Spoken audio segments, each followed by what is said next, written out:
Internet! I'm Elliot the Purple-Haired Doofus, and welcome back to my read-through of The Seventh Bride by T. Kingfisher. Today we're covering chapters 12 through 18, so let's just dive right into it, shall we?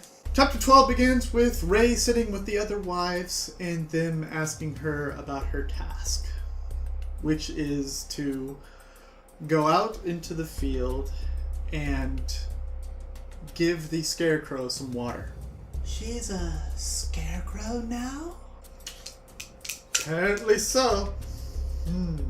While they're talking, Ingith, the scarred wife, just kind of scoffs and walks off. And Rhea asks about Ingith. Maria says that Ingith's voice was taken from her. She had a very beautiful voice, but she tried to use it to change the Lord into something that he was not. So he took it from her. Maria also mentions that she was his first wife, and every wife after her was surprised to find out that he was already married. And then Rhea went on her way to complete her task in the moonlight.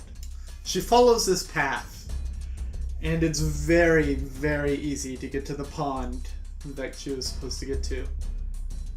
She gets there, and the scarecrow practically leaps out of the pond and scares the living daylights out of her.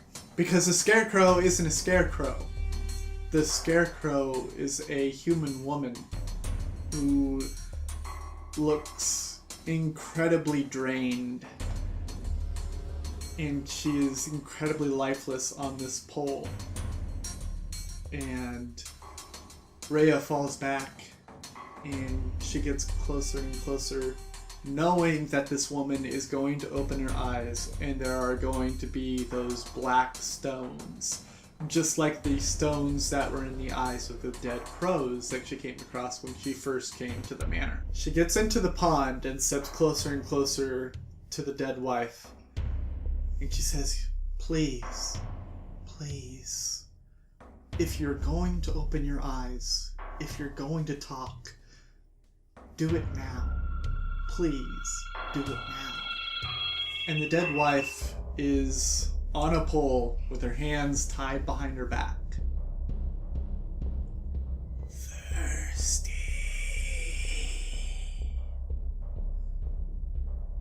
Please.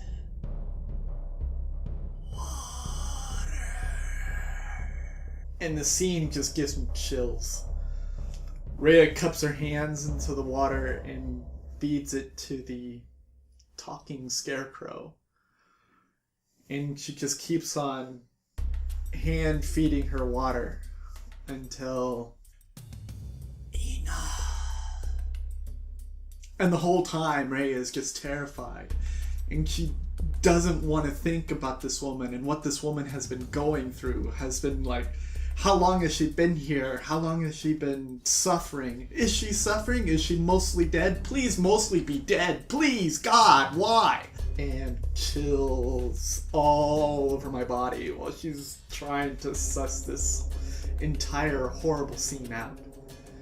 But now her task is complete, and she can go back to the manor. She turns to find the path that she took to get here, and finds that it's gone. She pulls out her little hedgehog friend that she took with her, and she asks, can you help me? And Hedgehog just kind of nods, and she puts the hedgehog down, and it runs off into the woods. And she waits there for seemingly forever, and wondering if the hedgehog will ever come back. And just when she's about to give up hope, the hedgehog peeks its head out from the bustle that it dug its way into the woods. And then another hedgehog peeks its head out. And then another, and another, and another. And pretty soon she's surrounded by hedgehogs in this area. The original hedgehog, her hedgehog, climbs up a tree and starts making these almost howling noises. And then she realizes that the other hedgehogs are starting to make the same noises. And this noise is kind of emanating its way through the forest. And she looks down and she sees all these slugs starting to kind of form around her. And they're forming this glimmering trail of slug slime. And the slugs are starting to eat the vegetation that is blocking her way to the path. And she's looking at this path that's forming, and she's looking down at the slugs, and she says, "Thank you. Thank you. I will never step on a slug again. Thank you so very, very much." And this one slug just kind of... And she looks down and she's like, "Oh, sorry." And she runs through the path that the slugs had created for her, and she just dives into Maria's arms, crossing the threshold right as the sun is rising. So I'm thinking she's completed her task, but it can't be that easy. I'm only halfway through the book. And I'm right. She's talking with Maria about the corpse bride and how awful it was to see her hanging there, and trying not to think about all of the awful atrocities that the corpse bride must have lived through. Maria says one of the most insightful things I've ever read, and I'm going to read it for you. But she's just hanging there.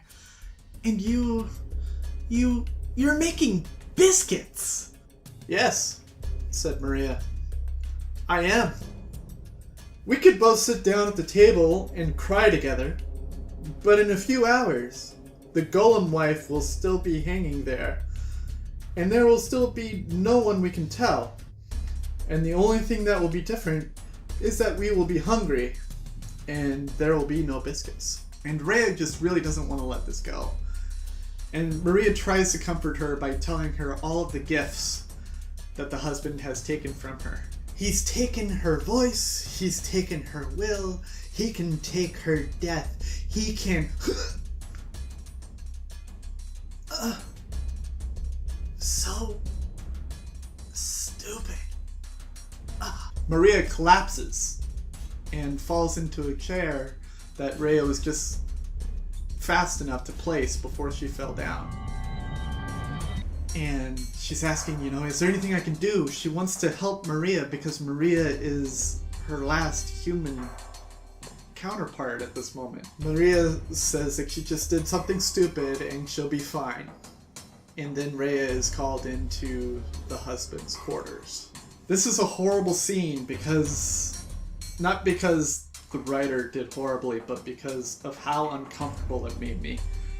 And I believe that was the writer's intention. Rhea stands there, and she's talking with the husband, and she wants to tell him all these horrible things like, "You're a monster, you're a jerk, I just want to get out of here. Just let me leave." But rather than to do that, she decides to take the meek route.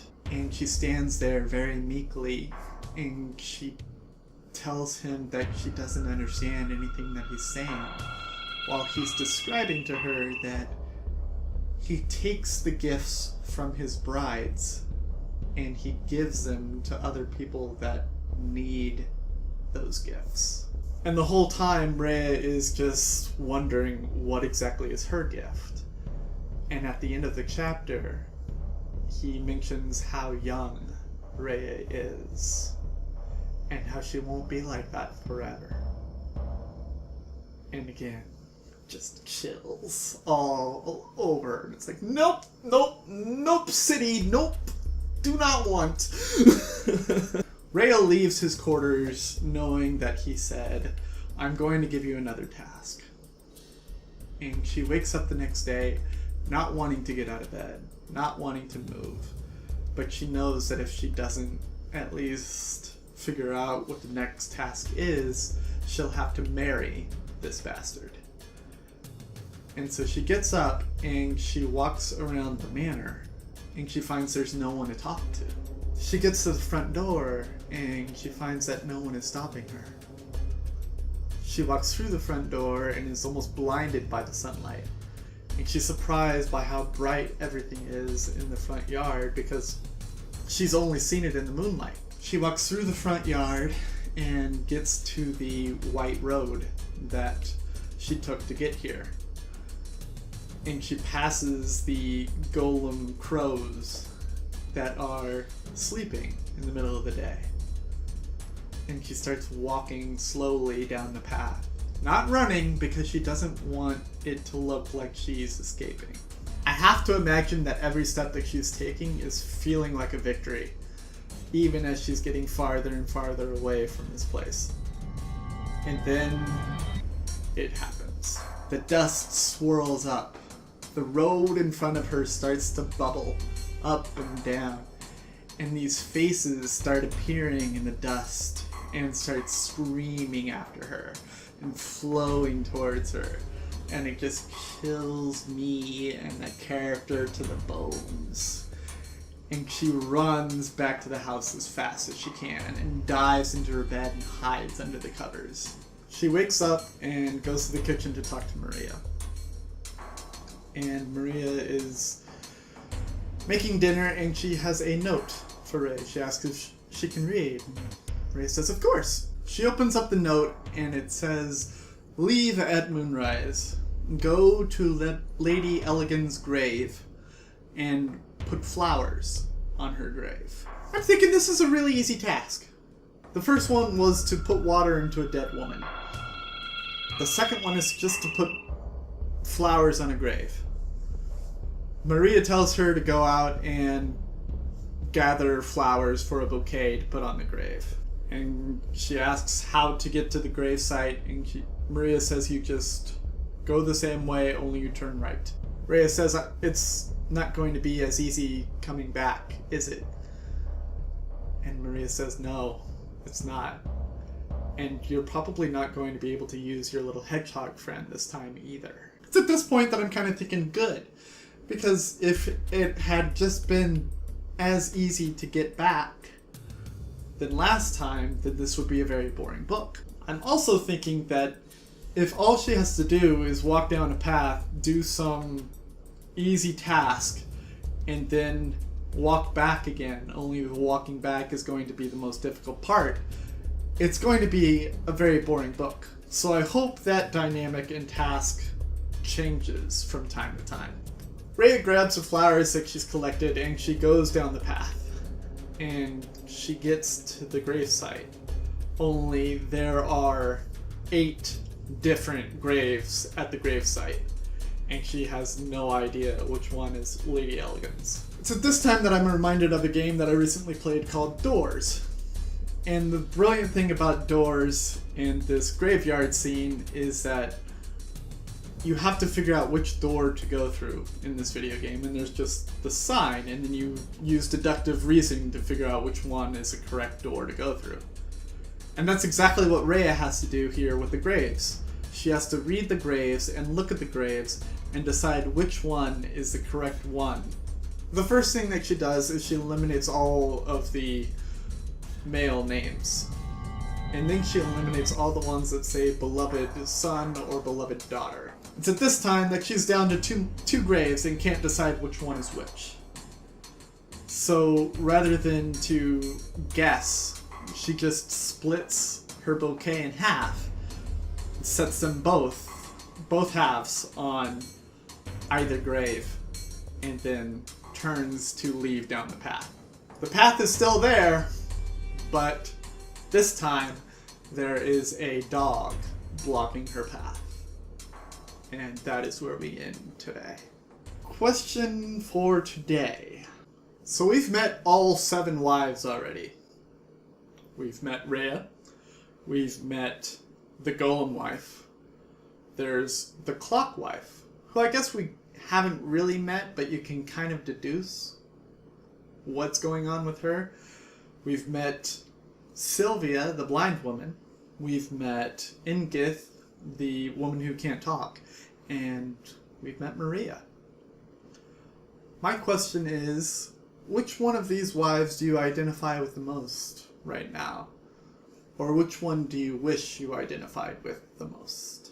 The question from yesterday was, if I had a familiar, what animal would that familiar be? And it's very easy. my familiar would totally be Doug from the Pixar movie Up.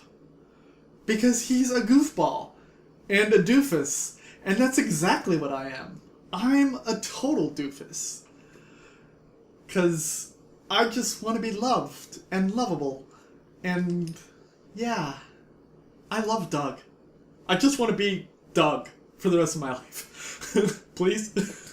Well, that does it for today's video. Do not forget that next week we are reading Pest Control by Bill Fitzhugh.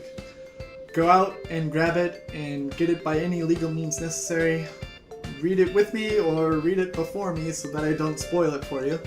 I have been the purple-haired doofus reminding you to watch your pajama radius. And I will see you all in the next chapters of The Seventh Bride by T. Kingfisher. Toodles!